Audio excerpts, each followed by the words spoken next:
Khamzat was going to run through him. I think he was a 9-1 underdog. I was really impressed with Strickland's performance against Khamzat. I didn't really think he'd be able to pull it off like that. He's the baddest dude on the planet right now. After beating Khamzat, you have to get him up there as the GOAT for middleweight. I guess I'll be the one to introduce you, young man. How you doing, Jackson? This is my son, Jackson Schilling. Jax, welcome to the show. This is your first time being on a podcast. I keep telling these guys about how you're like an encyclopedia for fighting. So they want to see it. They want to hear it. Let's see what you got. Thanks for having me. Welcome, Jax. What'd you think of those the UFC this past weekend? You know, Jax and I watch all the fights, and I guess we don't have to do it now with the Paramount, but this guy is like the crack stream god. He could get, and he gets all my friends, sorry Dana, the illegal streams for all the fights that are going on or whatever. Jax has them on his phone all the time. So awesome. My buddies will hit me up like, hey, does Jax have a stream? And this kid's pushing them like fucking weed in high school. It's pretty funny. But what'd you think of the fights this weekend, bud? I thought the Van Tyra is probably the best fight. But which one? The Van versus Tyra co-main event for the flyweight belt is probably the best one. But I was really impressed with Strickland's performance against Khamzat. I didn't really think he'd be able to pull it off like that. But USA for the win, I guess. That's what I'm talking about. That was awesome to watch. I mean, just an American to go out there and do what he did. I mean, Jax, did anything that, you know, Strickland do during that fight where you can kind of put yourself in that situation where you've been in some of those situations that he went, you know, was up against in that particular fight? Or I mean, not to his level, but I'm sure it's a lot of pressure having all that eyes on you and against someone with better wrestling than you, probably better technique than you, and a style that's difficult for you to face. And I think all of my fights have been like that to an extent. Fighting guys bigger than me, have more experience than me, styles I'm not good against. And it's very inspiring to watch someone be able to beat those styles and an 8-1 underdog to pull it off. I love that, my man. You're right. What did you take away from that fight? What do you think that Strickland did different that got him the win? Like you said, I don't know if I'd say he has better wrestling or better skill or better anything than Sean, because Sean obviously won. But I think the perception that the world had was that Khamzat was gonna run through him. I think he was a 9-1 underdog, and to be able to pull that off, was there anything that you could take away from that you learned from that watching that? I think it's just having the will to win and to keep going, and not letting Khamzat keep him down, and letting him stay there, and getting up, and getting out of his positions and getting back to where he's good at and staying off the ground. It's really what every fighter really has to do when they're facing a style that they're not good against. And he did it. He did it better than I ever thought he would be able to do. Yeah, I thought that when I was watching it, we trained with Sean a little bit. I've trained with Sean a little bit for this camp. And then years ago, I used to spar with Sean. He used to come to my gym back in LA. This is probably 10 plus years ago or whatever. But just this training camp, Sean runs Sean and Jason Manley have a grappling and wrestling program at the PI. And we go there a lot, and we were working with him. And Sean obviously is known for this outlandish, you know, say anything and everything persona. But working with him in this last a couple weeks ago, man, he's like an incredible coach, and was like really like helpful. There was a couple things where he could have like really just smashed my ass, and he's walking me through it. And then after I was done working with him, I'm working with somebody else, and he called me back over like, hey, Joe, watch what I'm doing here, and walked me through it. And it wasn't at all what I expected. And I thought it was pretty refreshing to see. I know a lot of people are hating on him right now, saying that he was selling wolf tickets with all the hate or whatever, but I thought his persona after the fight was actually really refreshing, and I liked it. I think that Sean has obviously already shown his skills and his ability. I mean, after beating Khamzat, he's up there with like, I'm sorry, he's the baddest dude on the planet right now. Arguably, like, you have to get him up there as the GOAT for middleweight. Yeah. You know, you have, at least in the conversation. I think it's Silva than him. Yep. I don't really think Izzy's there. I think Sean's probably beaten better opponents in their primes than Izzy did. But what I took away from that fight was, you know, you got everyone's saying like, we got to stop the takedown. You got to stop the takedown. He didn't stop the takedown that first round. And it was like, okay, now we're worst case scenario. You got your ass down early in the round. What are you going to do? And Sean stayed calm. You could see the look on his face. He was calm. He was keeping with his hand fights. He was like staying totally calm and aware in that moment. And he made it survive through that first round. And then you saw the tide turn that next round, you know. I thought that was really, that's for me personally watching the fight. I was like, all right, I need to remember to stay calm in these moments. Okay, the shit might go bad. Stay calm. Things are going to get better, you know. Right. I think Pete, one of the things that Shill's talking about right now, I remember when Shill talked to me this a couple weeks ago, and you know, and obviously we know Strickland's he's a larger than life personality, but I also think he's one of those guys that wears his heart on his sleeve for a lot of the good reasons too. He also puts his voice and opinion above, you know, others who would then hurt him, his brand, for the betterment. I've seen him stick up for children and kids and, you know, do the right things. And so when Joe had talked to me and said, what a great guy and a teacher, you know, just learning. And you got a guy like Joe Schilling, who's a world champion. You got a guy now like Sean Strickland, who's a world champion. Them being able to identify with each other and that kind of mutual respect, I think goes a long way. I think went a long way with Joe and probably vice versa. But, you know, and then Jack's being around that kind of environment. Now, when you see that professionalism every day in your home, every day, you know what it takes. You see greatness. There's no excuse. And then to be in Las Vegas at the Mecca right now, sport, you know, fighting, or LA. And you seeing these guys day in and day out.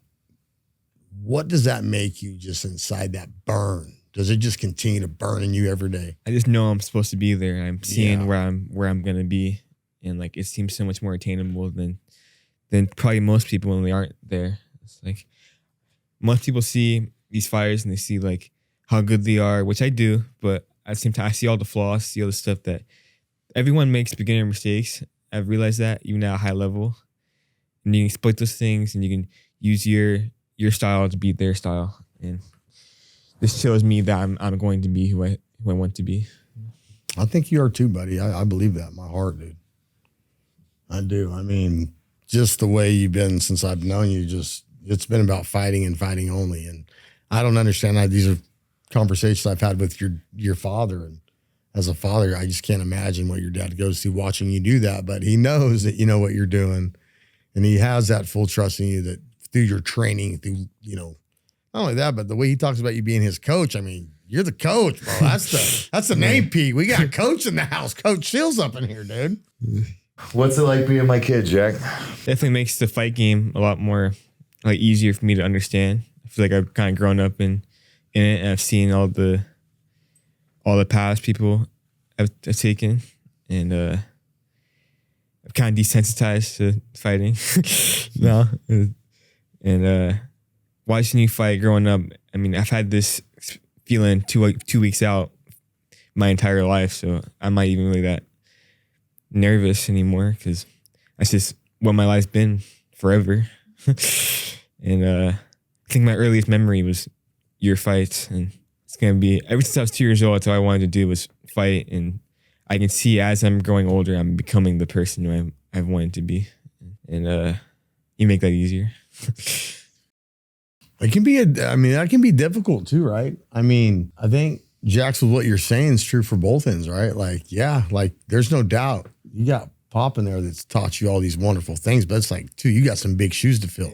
And you are one of those guys, you're like, I'm going to fill those shoes. You know, I know from just knowing your dad long as I know him, he's the dad that goes, I want my son to be the best. I want him to be better than me, you know?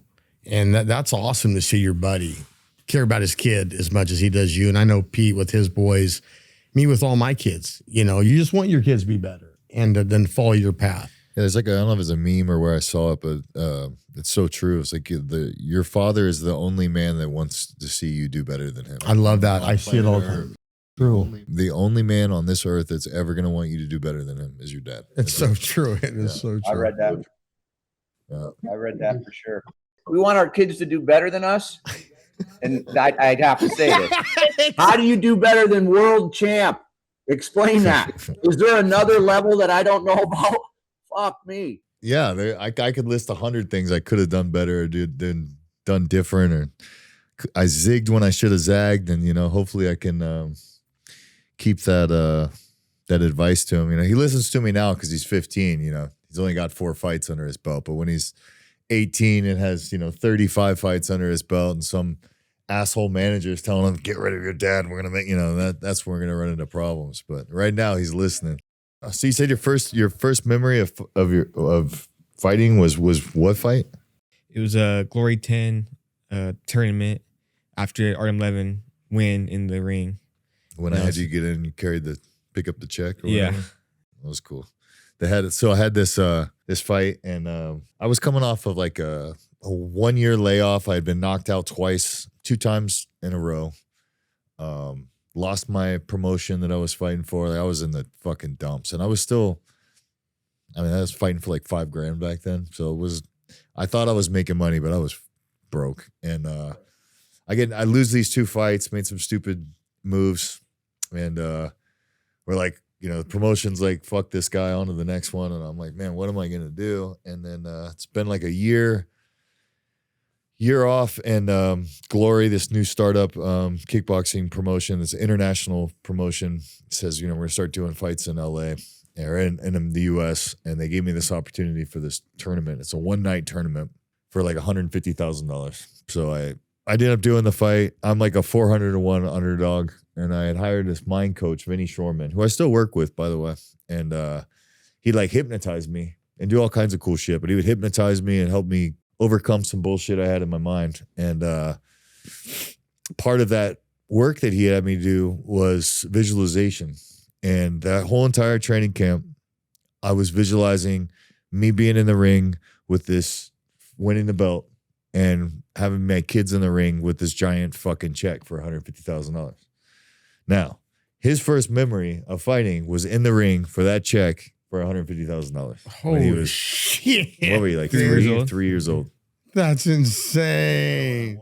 I remember when I won, I had 2 fights in one night, and the second fight was against the #1 guy in the world, who was like my arch nemesis that I had been like clawing to get to the right. to the like opportunity. Swamp Thing and shit off yeah. your face. Yeah, your worst freaking. We end up after 3 rounds, it becomes a draw, and they bring us out like, after 3 rounds we have a draw, and everyone's like, boo, and he's like, but under Glory rules, when we go have a draw, we go 1 more round. So we have to go back to the corners to go fight again. The crowd goes like Mad Max, bananas, dude. right?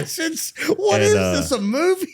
And I end up dropping him in the 3rd round, and I win the fight or whatever. And when I knocked him down, there was still time. He gets up, but there was still time left on the clock. And I had like 20 seconds. And I look over my corner, and they're like, dance, run, like just circle, you're going to win the fight, And that was when I like started coming to me like, holy shit, this is going to happen. And then I win, and as soon as I won, I'm like telling my coach, go get my fucking kids, go get my kids right now, like go get my kids, because of this thing that I had been visualizing, this visual moment that I'd had forever. And my brother comes running down with both my kids and throws them in the ring, and that's awesome. I have a photo on my Instagram of getting this picture taken, and Jax is like, he heads like barely over the fucking check or whatever. And I think he's staring at Artem Levin, the guy I was fighting. But I'm just not even care about anything else. I'm just looking at my kids like, I can't believe I created this. Like that That's moment, amazing. Yeah. It's cool. But it's even cooler that was his first memory of. I know, of fighting was life, actually. Yeah. That's his oldest memory. I think for me, Jax, to watch you two and so many 15 and 16 and 17-year-old kids out there, boy-wise, I mean, I know, Joe, you and I have talked about this. Pete, you and I have talked about it. All these kids with all this built-up anger and aggression, they act out and they wall out. And yet I'm looking at a young man like you, fully more than capable of taking care of yourself. Tons of confidence radiating off you, man. And this is what you want to do. And it's just the way you carry yourself, I think, it's pretty unbelievable, dude, for you to be this age, to carry yourself like this when so many people act the opposite, who want to be tough or want to be a fighter. And yet here, that's what you want to be. And you still show up and you're kind and just your grace about you, dude. And I just, as looking from afar, I think that's a wonderful quality that you have. I know you still have that shit in your neck, but just that respect level, dude, is something else to watch of you. Thank you, man. Still got a chip in my shoulder, though. Oh, yeah. The great story. So, Pete, I got to share this with the whole audience today. So I'm sitting with Jackson and we're talking, and you know, I'm going through watching a couple of his videos, and he has this great left hand he's got. And me being a left guy, we just talk our own language, but he looks at me, he goes, "What'd you think about that grown man overhand left?" And he just smokes this dude. And I was like, whoa, bro, don't put that on Instagram or nothing. That's a tricky one, buddy. But it was cool. But no, just a wonderful, wonderful young man. I wish you the best, buddy. I know your dad's just proud as hell. That's funny when I was a kid, like my mom eventually put me into kickboxing when I was his age. But there was like a stigma, right? Like if you get them into martial arts, you're gonna make them fight, and it's the bad kids and stuff. And you know, Jack's been in martial arts or kickboxing since he could walk. You know, and I've never had to raise my voice to him. He's never been grounded. He's never been in trouble. Like, he's never rebelled in any sort of way. Right. And then my mom, who was trying everything in her power to keep me from being a bad kid, man, I was cussing my mom out, getting kicked out of school, like smoking cigarettes, drinking. I was doing everything under the sun. And there's definitely some level of I don't know, maybe I was just lucky with Jax, but you know, it trips me out to think how drastically different my life is from my kid's life. You know, same environments, two different. Yeah. Pros versus professionals, I would say. Yeah. Well, I mean, like when I was a kid growing up, my childhood was so traumatic and bullshit and, you know, all this stuff. And then my kids, and then what I thought was cool. And, you know, I think maybe it's like, I blame like Saved by the Bell and The Simpsons, maybe. Like it made me act like I thought I wanted to be Zach Morris my whole life. I don't everybody did. You know? I mean, but it's interesting that, you know, how much more well-behaved he is, maybe. Well, I think too, growing up around professionals is a big thing. I think Pete's sons go through the same thing. I don't think it's a big deal for the boys at Pete's house to go, "Oh, that's weird. So-and-so stopped by today." They're just around adults, and Jax is the same way. And I know my kids are the same way. When the more they're around adults, the more they become that proximity. We talked about that earlier, Jax, about who you're around, your environment. Well, when you're around grown-ups all day and you learn how to train like a professional, you become a professional. Well, unfortunately, most kids hang around kids. You just don't do that. Right. You might fight kids, but you're around adults. And it shows in the way you act. In my world, those guys are around adults all the time, and they're famous people. And they're like, and the boys, like I never had to say, "Hey guys, they're just, that's so-and-so right there. He is nice to me and has accepted me because I don't act like a buffoon." You know what I mean? I can be around these grown-ups and, you know, almost like they trust me. Like when the boys are out on the road, I'll give them jobs and they'll go, you know, go take Aaron his dinner or whatever. And people are fine. You know what I mean? Like they grew up around it. So they're hip to how they should be acting. Mm-hmm. Yeah. And I think it's a benefit to them. I mean, I guess I wouldn't have it any other way. I didn't really have a choice either. So agreed. Yeah. It's molded the way they are. You know, whenever I talk to people like, "Oh, your boys are so great." You know, they have their moments at the house, but like my dad always said, you can act any way you want in the house, but when you go out there, you got my name attached to you. Right. That's exactly right. It's funny. We talk about that. Look, there's going to be kids at school and Jack's going to be in another country, learning a whole new culture, looking at the world, not hearing about what the world looks like in the textbooks. No, I'm seeing the world. I'm going to make my own determination what the world looks like to me. Yeah, and it's like you want to be a fighter? All right, well, you're going to have a front row seat of blood and guts to see if this is what you want to do or not. Right. You know, like the reality's there, you know? It's good. That's where Best I got of luck tons to of you, faith. man. I know we all do, buddy. Thanks, buddy. Well, Petey Pablo, it's always a pleasure, man. We got to wish Joe here, our boy, the best luck, dude, in Brussels, Pete. So we'll be watching it. Definitely. Hey, and for his first ever podcast appearance. Yeah. Mr. Jack Schilling, ladies and gentlemen, welcome to the game, buddy. We wish you all the best. I know I'm going to leave your old man this for the last spot. Hey, like they said in Goodfellas, hey, he broke his cherry. All right. Jax, thanks for being on the show, bud. Maybe we can do this again in the future. Maybe you can give us the breakdowns on some upcoming fights coming up and what you think. Of course. Moving forward. How do we feel about the old man? Pretty good. I don't really think this guy has anything for him. I already got a segment in my head for him. Jack's Corner. Let's go. I love it. The coach, Jack's dude. corner. There you go. Speaking of corner, you are going to corner me for this fight. So, what do you tell the people what your perception of this fight is? Big black kickboxer versus that's not very coordinated versus a faster, more explosive, more technical MMA fighter. I feel like. That was pretty impressive, my man. And I feel like I watched this guy's fights, and he hits hard, and he's big, has a Dutch kickboxing style, but hasn't worked in MMA. I've seen some of his training videos. He doesn't really have movement, and I just think anywhere this fight goes, there's no chance of him really doing that much. His biggest chance is closing his eyes and throwing some big shot, hoping he lands. First round knockout is my prediction. I'll take that, and we'll find out next week if he's right or not. But I like where that sounds. Holy shit! This is the show. Thanks, guys. We're out of here. Thank you. It's been good. Till next time.